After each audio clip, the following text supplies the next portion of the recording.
Can the Dallas Cowboys spoil banner night for the Philadelphia Eagles on Thursday Night Football? Crossover Thursday for Locked On Eagles and Locked On Cowboys coming your way.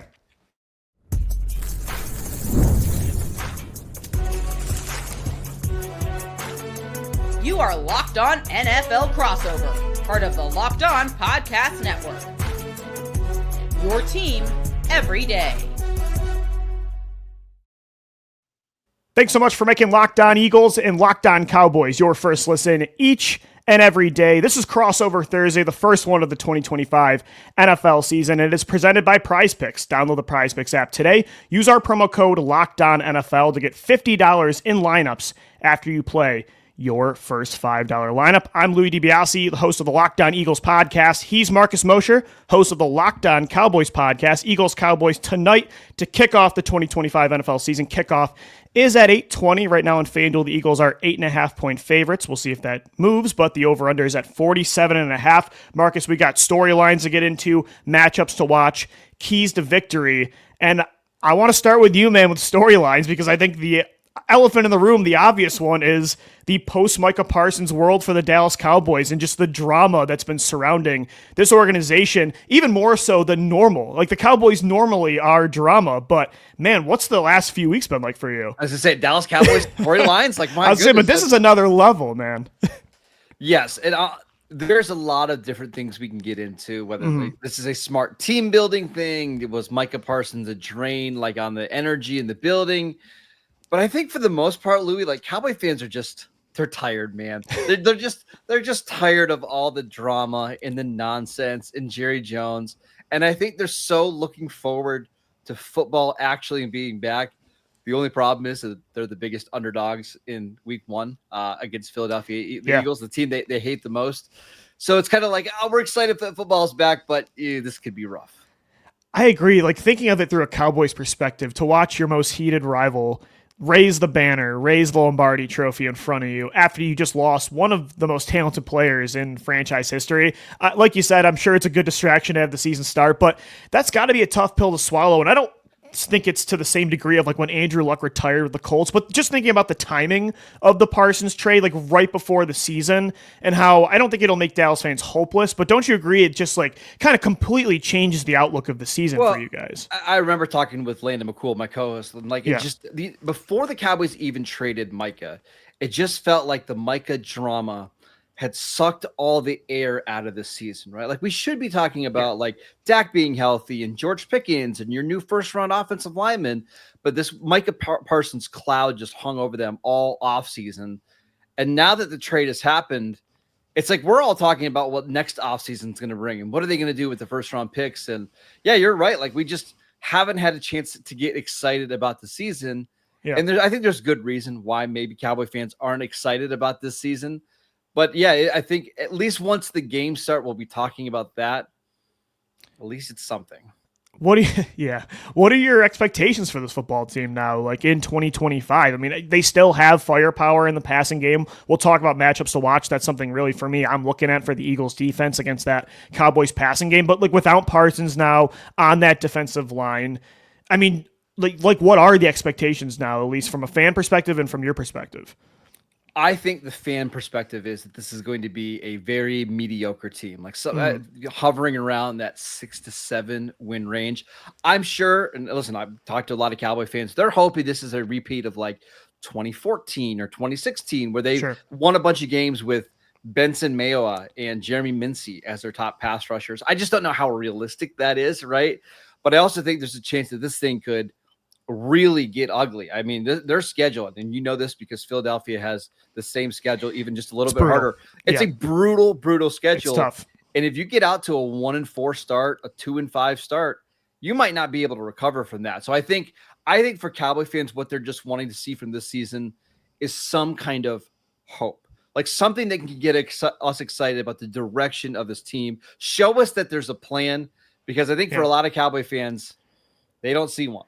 Yeah, and I think for Eagles fans, it does put things in perspective of how lucky they are, I think, with the ownership they have and the general manager they have with Jeffrey Lurie and Howie Roseman, because you look at Dallas and like how Jerry Jones has run the organization, and there's really nothing you can do about it because he owns the team and he's decided that he's going to be the general manager. So for the Eagles, I mean, they're in a completely different situation right now. They're trying to repeat and sustain a level of success that they never have in franchise history. They've really never been this close, this equipped to repeat as champions. Even, I don't want to use the D word, but like a dynastic kind of football team is what they're aspiring to be. And they're set up long term to do that more than they've ever been. Well, but and Louis, real quick, I was going to say, yeah. I don't know how much this factored in, but I have to believe that the Cowboys were looking at their roster feeling like, okay, hey, Dak, CD, Micah, all great players. Mm-hmm. But if that's our core and we're paying them 45% of our cap, and we know that we're not even close to what Philadelphia is right now, does it make sense to continue forward with that? Or start stockpiling picks and assets so when Philadelphia is kind of getting to the end of the run, and you can see it, like we kind of know when this is going to get a little bit ugly for Philadelphia, maybe that's when your time is to strike. Yeah. I don't know how much that affected it at all, but I would have to think that would be in the back of their minds. I just think, though, don't you agree? It's crazy. Like, I understand that logic, but to then turn around and say, and therefore that's why we are not going to invest in one of the best edge rushers at a premier position that's not even hit his prime yet. I don't know. Like, that to me is, I agree with you that Jerry probably thought of it that way to a degree, but I just don't agree with that logic. Neither do I, by the way. Yeah, I think which I know. You keep your elite players. They're trying to spin this as, hey, this is better for us this year and in the long term. I think there are Cowboy fans that can buy the long-term perspective, but not the short-term. I think for the Eagles, again, you look at the outlook of the NFC East the last 20 years, Marcus, too, a team has not repeated as division champion since the Eagles did in 2003 and 2004. So there's a lot of turnover in this division. I think from top to bottom, it's very competitive. Even Dallas, like if it's a mediocre season, they still have firepower on offense. Washington made the NFC Championship last year. The Giants, I think, improved vastly on paper in the 2025 offseason. And the Eagles' schedule is tough. And I think like that's the big storyline for me is can they sustain a level of success that a lot of NFC East teams just haven't been able to? Can they avoid the fate of the 2018 Eagles, the 2023 Eagles, teams that regressed pretty significantly after a Super Bowl win or a Super Bowl run? And this year they've suffered from a lot of the same things that those teams did on paper, where they lost a lot of starters that got big contracts elsewhere. Other teams wanted to pay their players, their, I would say like B players as A players, and the Eagles couldn't compete. So that's like what I'm looking at, especially in this game. Like a prime example is like a Dory Jackson going up against those receivers at corner. Can Howie do a better job of masking those departures? Because that was a big thing on field those 2 seasons that really held them back from being a Super Bowl contender, not just for 1 year, but year after year after year. And the entire division, I feel like, has kind of dealt with that in the 21st century. Yeah, and Howie's really good at putting together a team with a bunch of assets and draft picks. So now you got to see what those guys can do. Like Nolan Smith had his moments. Now he's going to be a full-time starter. And what does that look like? And what does the backup situation look like? That defensive line was really the reason why they won the Super Bowl last year. They took some big hits with their depth. And again, Philadelphia couldn't do a bunch about that because Milton Williams is getting paid like a top-tier defensive tackle in the league. Now you get to see what does the rest of the depth look like.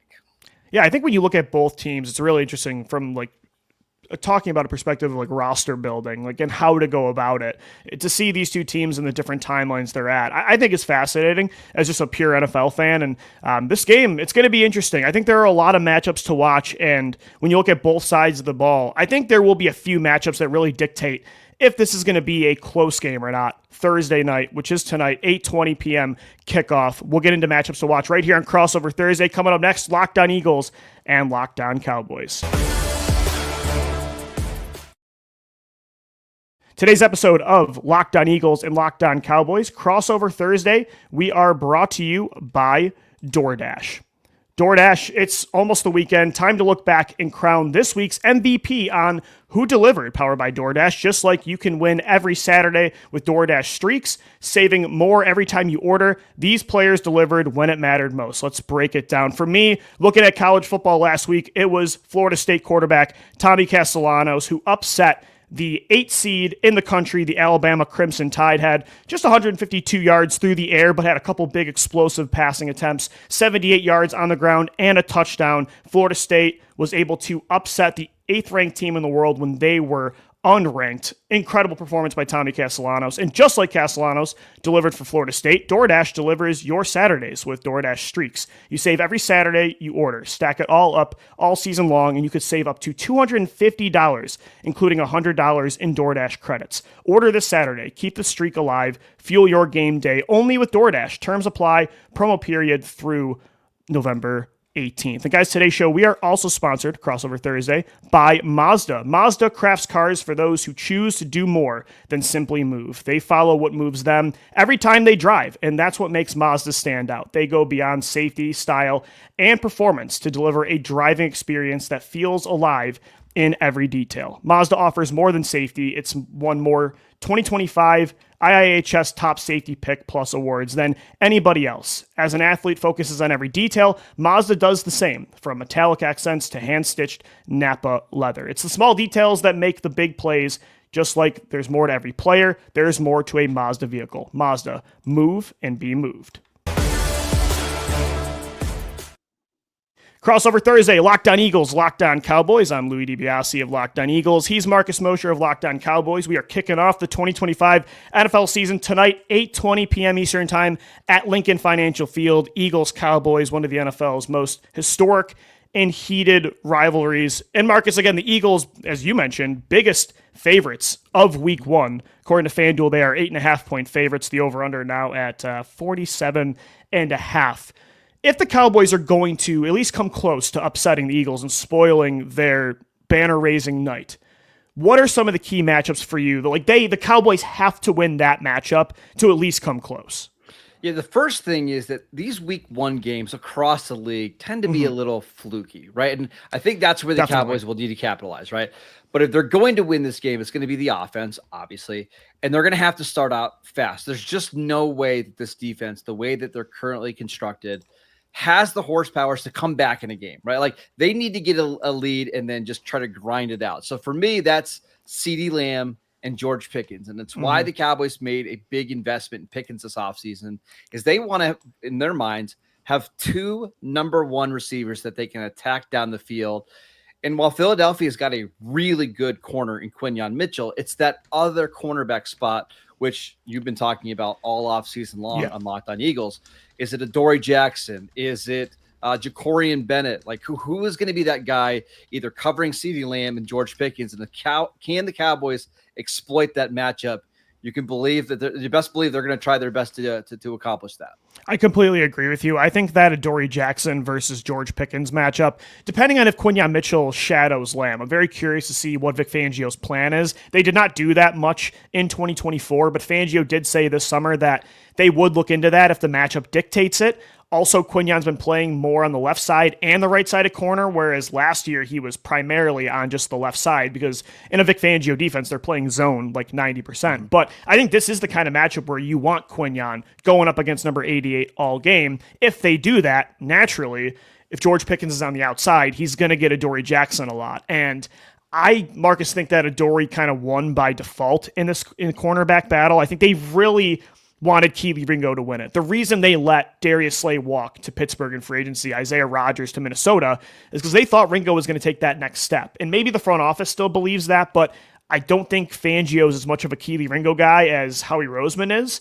And so Adoree Jackson's just kind of the veteran with experience, but he's a liability, in my opinion, I think, at least from what I've seen this summer, that they didn't have last year. And I don't know if you agree, but I just think Pickens was the perfect addition to that passing attack. I feel like he's like the exact kind of wide receiver too that Dak Prescott would want from the way he likes to throw the football. Yeah, and what they really needed was an outside receiver that could stretch the field and make plays on 50-50 balls. They just didn't have that. And one of the reasons why it makes so much sense is because CeeDee Lamb will spend a lot of his snaps in the slot. So if you can have Lamb inside and then Pickens on the outside, that's what makes this offense dangerous. And I will say with Adoree Jackson, like, listen, I was a big fan of him coming out of USC, but every time you ask CeeDee Lamb about Adoree Jackson, like his eyes just light up because he's had monster games. I would assume that Philadelphia is going to do everything possible to make sure that that's not the matchup and that they have Adoree on the outside and with some safety help. But yeah, again, if the Cowboys have any shot at winning this game, those guys are going to have to go off. But Louis, we haven't seen them at all in the preseason. Like, they didn't take a single snap. And I know Philadelphia rested a lot of guys as well. I think we could see some really rusty and sloppy football out of the gate. The Cowboys can't afford that. They have to start fast if they want to win this game. No, I completely agree. And the Eagles, too, if you look at the first half of last year when they were still knocking off the rust on offense and finding who they were from an identity perspective on offense, they were not a good first quarter offense. I don't think they scored a first quarter touchdown for the first month of the season. And they've kind of dealt with those issues a lot in the past, especially when they had to change offensive coordinators, which it feels like it's every year at this point. And they're doing that again from Kellen Moore to Kevin Patullo. So that's another thing I'm watching is Kevin Patullo as a play caller. Like, what is this offense going to look like? And I think what I want them to do to make sure that they're not rusty on offense and they can start fast. I know they have A.J. Brown, Devontae Smith, and Saquon Barkley. Those are the faces of this offense.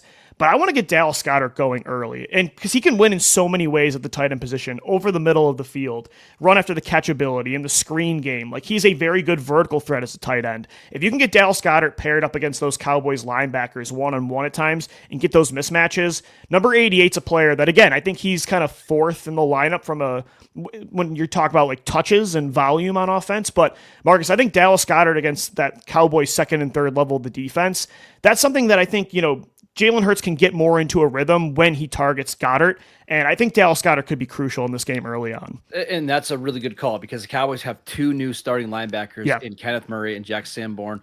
Both of those guys are downhill run stoppers, more so Kenneth Murray than Sanborn. Their calling card isn't their coverage. Now, we're going to see a lot of zone and stuff, but I think you're right to circle Goddard because the Cowboys, they believe the strength of their defense right now is the secondary. Deron Bland just got a new contract. Trayvon Diggs is going to play. You've got Kyer Elam, who's had a phenomenal camp. I do think Philadelphia can win some matchups there as well, but it's going to be the underneath stuff. Like if Dallas Goedert's getting open, beating these linebackers in coverage, the Cowboys have no chance here. What do you think about going back to the Cowboys offense real quick? The Cowboys rushing attack. I mean, normally Dallas has had a great offensive line. I mean, the days of Ezekiel Elliott, a really good run offense as well. But with Javonte Williams and Miles Sanders, like what do the Eagles, what should they expect about this Dallas rushing attack? It feels different on paper, at least. I have no idea because, again, the Cowboys' starting offensive line did not play in the preseason outside of a couple snaps for Tyler Booker. Javonte Williams didn't take a single snap in the preseason because the Cowboys thought he was too good to get any reps. We've got a new offensive coordinator in Clayton Adams and a new offensive line coach in Connor Riley. Like I honestly have no idea what to expect from that unit, but my guess is it's not going to be a lot of Javonte Williams carrying the ball. He might get 8 to 10 to 12 carries, but it's going to be like Kevontae Turpin getting 3 or 4 carries. It's going to be Hunter Lipke getting a couple carries, and they hope that they can kind of smoke and mirror a run game. I just don't think they're going to be able to run the ball consistently downhill against this front. That's why, again, I go back to that Adoree Jackson against the Cowboys receivers matchup, because I think I don't want to get too confident in what the Eagles have, but I think that's like the only way Dallas can really beat this team is if Dak Prescott, CeeDee Lamb, and George Pickens, and Ferguson too, a tight end I really like, if they're on, then it is a close game. But like you said, I mean, the rushing attack is just so up in the air. That's also why I'm watching the Eagles defensive line, because, Marcus, there's a lot of new in that matchup in the trenches in general, not just on Dallas's offensive line, but the Eagles are replacing Josh Sweat. They're replacing Brandon Graham this year and Milton Williams. They all either left for free agency or in retirement. So Jalix Hunt and Moro Ijoma, like seeing them go up against the left side of that Cowboys offensive line, that's going to be really important because we know, as you even said earlier, like what the Eagles have in Jalen Carter and Nolan Smith. But Hunt and Ijoma showed a lot of promise last year, but now in a much bigger role, can they sustain that efficiency? That's another matchup. I'm like, what? It's a big question. There's a lot of excitement around Hunt and Ijoma, but this is a different approach Howie Roseman has taken with pass rushers than he normally likes to know what he has there because he doesn't like to settle, and he's going a lot more off of projection and young players. So I'm excited about Hunt and Ijoma against that Dallas offensive line on the left side. And we should mention Tyler Guyton, the Cowboys left tackle. Yeah. He missed basically all of training camp and preseason with a knee injury. He is expected to play. See, it's very young in general in this matchup. Very, very young. One more thing I want to say real quick before we move on. the teams that gave Philadelphia the most trouble last year were the teams that had like multiple receivers that could go out and win one-on-one matchups, whether that was like the Rams in the divisional round who came very close to winning that game, Tampa Bay early in the season. I think that's going to be the Cowboys formula. It's like, hey, Prescott, you're going to throw the ball 45, 50 times. We need you to be accurate and efficient, and that's how we're going to try to win this game. We're going to try to win it 35-31. It's going to be a good game, I think. If you think the Cowboys are going to have success in the passing game, probably take that over of 47.5 right now on FanDuel. I think that's how Dallas wins it, is it kind of has to be a shootout, and I think the Eagles are going to try to probably make it the opposite kind of football game. And we'll get into that coming up next. Keys to the victory for both sides right here on Crossover Thursday. Locked on Eagles and Locked on Cowboys. Crossover Thursday today is brought to you by America's #1 sportsbook. It's FanDuel. The NFL season is here. Tonight, Eagles-Cowboys, 8:20 p.m. kickoff. FanDuel is making sure that you're ready for kickoff with a can't-miss offer. Right now, new customers can bet just $5, and if that bet wins, you'll get $300 in bonus bets to use across the app. I love using FanDuel because it fits however you like to bet, whether it's player props. I'm going with Devontae Smith, the over on 60 receiving yards and a touchdown today. If you want to build a same-game parlay, even jumping in live as the action unfolds, you can do it all on FanDuel. It makes every game more exciting, whether you're watching your team or just keeping an eye on your fantasy lineup. It's quick, easy, and the best way to add a little more energy to not just Sundays, but we got Thursday night football today, Friday night, Saturday college ball, Sunday, Monday, 5 straight days of football. So are you ready to play? Download the FanDuel app now by visiting FanDuel.com to get started. That's FanDuel.com to place your first $5 bet. All right, we're wrapping up Crossover Thursday. Locked on Eagles, Locked on Cowboys, the first game of the 2025 NFL season, tonight at Lincoln Financial Field. Marcus, we've kind of already alluded to like how the Cowboys pull this upset off. For the Eagles, we kind of know what it will take for them to get the job done as well. If you had to say like a few, like 3 keys to victory for Dallas, like how do they upset the champs? Well, I mean, obviously, it's going to be the passing game. The Cowboys are going to have to be really good in the passing game. So that's number one. Number two is they're going to have to play a clean game. Like they just don't have right now, at least compared to Philadelphia, the talent level to win the game straight up. So you can't have a bunch of penalties. You can't have turnovers and fumbles and all that kind of stuff. So play a fairly clean game. And again, I'm saying fairly because we know week one is sloppy across the league. Super rusty, yeah. Yeah, super rusty. But it's really winning in the margins. And that means, special teams. The Cowboys have one of the best kickers in the league in Brandon Aubrey. Like make some field goals, some long field goals that maybe you weren't expecting. They have Kevontae Turpin, one of the league's best kick and punt returners. Create an explosive play in that part of the game. Maybe you get a big punt by Brian Anger that pins Philadelphia inside the 5. You're going to have to win kind of scrappy like that until you figure out the rest of the team and how this defense is going to play out. Do I think they could do it? Absolutely. Like Dak Prescott's record against NFC East opponents is very, very good. And he's good against the Eagles, Marcus. He's had a pretty good track record against Philly. Now, he doesn't have a great track record against Vic Fangio. That's one of the knocks here. Fair. But you do have a quarterback that knows this team really well. Would I be shocked if it happened? No. I also wouldn't be betting on it either. I think Dak Prescott, that's the thing I'm looking at with him is, again, when a team is just outmatched in pretty much every area of the roster, it comes down to quarterback play a lot of the times because a great quarterback can mask all of that. And those kind of guys, especially early on, like you said, when teams are still figuring out who they are, great quarterback play can get you wins early on in the year. So that's why if the rest of the team is rusty, it's why it's especially important early on in a season that if you're a Dak Prescott, a Jalen Hurts, your QB1 is on his A game because that is the way I think Dallas and any team is able to pull an upset off. Even you look at in the NFC East last year, a historic rookie year from Jaden Daniels, got a roster that maybe didn't belong in the NFC Championship all the way to the NFL's Final Four in Washington. So I agree with you. QB1 to play like a QB1. Like it's that simple. Yeah, right. And Dak Prescott, by the way, Marcus, like he did not play the Eagles last year. So as you mentioned with the Fangio track record, like we haven't seen Dak go up against this version of the Eagles defense because last year we got, it was Cooper Rush. And then the second game, it was all backups. Yeah, it's been a while since we've had Dak play the Eagles. Now he's played again, 2023. He played an awesome game in Dallas. He also played pretty well in the Philadelphia one. So we'll see. That's going to be the key. I hate to boil it down to which quarterback plays better is probably going to win the game. But honestly, Louis, more often than not, That's kind of what the NFL is. I was going to say, sometimes you hate to make it that black and white, but sometimes it truly is that. And I think that could be what happens in week 1, just across the board in the entire NFL. For the Eagles, again, I think the keys to the victory, it's different than Dallas because they are the favorite. I think you can't let the passing game go off in Dallas. You got to limit CeeDee Lamb. I'm not saying shut him out because I think it's very hard. CeeDee Lamb, in my opinion, is a top 3, top 5 receiver in the NFL. So you're not going to completely take him out of the football game, but I would want Quinyon Mitchell and Cooper DeJean covering him 100% of the time, because if you can limit CeeDee Lamb, again, I just don't know how Dallas gets this victory.